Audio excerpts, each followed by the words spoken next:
राज्य सरकार द्वारा भारत सरकार की भांति राज्य कर्मियों से जो महंगाई भत्ते की वेतन वृद्धि पर रोक लगाई गई है, उस पर राज्य कर्मचारी श्रमिक परिषद ने कल एक वीडियो कॉन्फ्रेंसिंग के माध्यम से अपने वरिष्ठ पदाधिकारियों के साथ बैठक करी। बैठक में सर्वसम्मति से यह निर्णय लिया गया कि सरकार द्वारा बिना कर्मचारी संगठनों से सहमति लिए हुए, बिना उनको विश्वास में लिए हुए इस तरह का एक तरफा निर्णय किया जाना उचित नहीं है। सरकार को इस संबंध में कि किस प्रकार वर्तमान परिस्थितियों में राजकीय खर्चों में कमी की जा सकती है, किस प्रकार अतिरिक्त धन एकत्र किया जा सकता है, इस पर राज्य कर्मचारियों के संगठनों से अवश्य ही विचार विमर्श करना चाहिए था, जिससे कि हम सरकार का अंग हैं, हमें पता है कि कहां कहां से और बचत की जा सकती है, उसकी जानकारी हम उनको देते। हमने कल अपने सुझाव बैठक में जो हमें आए हैं वो हम शीघ्र ही 5 सदस्यीय प्रतिनिधिमंडल के रूप में माननीय मुख्यमंत्री जी, मुख्य सचिव से मिलकर के उन्हें देंगे कि वर्तमान में सरकार कई प्रकार से अपने खर्चों पे नियंत्रण कर सकती है, सिवाय इसके कि जो है प्रदेश के अल्प वेतनभोगी कर्मचारियों को भी इस आगे बढ़ने वाली महंगाई से होने वाली परेशानी से मुक्त दिलाने के लिए जो उनको महंगाई भत्ते में वृद्धि की जाती है उस पर रोक लगाई जाए। सरकार को चाहिए कि वर्तमान समय में वो अपने अधिकारियों, नेताओं, मंत्रियों के उन खर्चों पर रोक लगाए जो कि उनको वेतन के अलावा अतिरिक्त रूप से दिए जाते हैं। जैसे दूरभाष पे उनको एक बड़ी धनराशि दी जाती है, जबकि आप सभी को पता है कि दूरभाष पे मोबाइल के डाटा इतने सस्ते हो गए हैं। हमारी मांग है कि उनको वर्तमान के हिसाब दरों के हिसाब से दूरभाष का भुगतान किया जाए। वाहन इतने सारे अनधिकृत रूप से प्रयोग में लाए जाते हैं, अधिकारियों के द्वारा भी और तमाम सारे नेताओं के द्वारा भी, उस पर भी रोक लगाई जाए। एक से अधिक वाहन का इस्तेमाल करने का ना किसी को अवसर दिया जाए। साथ ही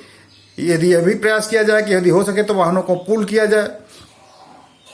अन्य तमाम तरह के सुविधाएं भी उनको उपलब्ध कराई जाती हैं, उस पर भी रोक लगाई जाए। दायित्वधारियों के संबंध में भी हम लोगों ने कहा है कि जो वो जनसेवा के लिए राजनीति में आते हैं तो जनसेवा करें, उनको हद से हद कार्यालय या वाहन की वो सुविधा उपलब्ध कराई जाए। बाकी अतिरिक्त धनराशि की उनकी आवश्यकता नहीं है, क्योंकि उसके पहले भी वो जनसेवा कर ही रहे थे। राज्य कर्मचारियों से इस तरह से उनको मुसीबत में डालना, जबकि वर्तमान समय में आगे बढ़कर के सरकार के हर कदम के साथ मिलकर के राज्य का छोटा से छोटा कर्मचारी अब सीमा पर जाकर के एक तरह से फ्रंट लाइन वॉरियर के रूप में लड़ाई लड़ रहा है। चाहे वो स्वास्थ्य कर्मी हो, चाहे वो राजस्व कर्मी हो, चाहे वो सफाई कर्मी हो, चाहे वो खाद्य आपूर्ति सप्लाई का कर्मी हो, यहाँ तक कि हमारे फील्ड कर्मचारी भी सरकार द्वारा सौंपे गए विभिन्न दायित्वों का निर्वहन न्याय पंचायत स्तर पर जाकर के सरकार द्वारा जब तक कि उनको कोई भी मदद मुहैया नहीं कराई गई है, वो अपने जेब से, अपने खर्चे से सैनिटाइजर खरीद रहे हैं, दस्ताने खरीद रहे हैं, मास्क खरीद रहे हैं। हमारी यह भी मांग है कि सरकार उनको जो है उनको उपलब्ध करावे। हमने तय किया है कि हम माननीय मुख्यमंत्री जी से और मुख्य सचिव से मिलकर के यह मांग करेंगे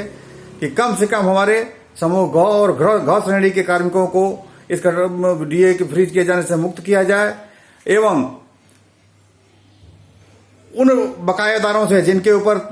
विभिन्न प्रकार के करों की और विद्युत की, पानी की बहुत बड़ी रकम बकाया है और इसकी जानकारी हमें भी है, उनसे भी बकाया की वसूली की जाए। इस तरह से सरकार हमारे साथ बैठे, हमसे बात करें, हम तमाम सारी बातें सरकार को बताएंगे कि कहां कहां से किस तरह से व्यवस्था की जा सकती है, जिससे कि हमें आगे आने वाले समय में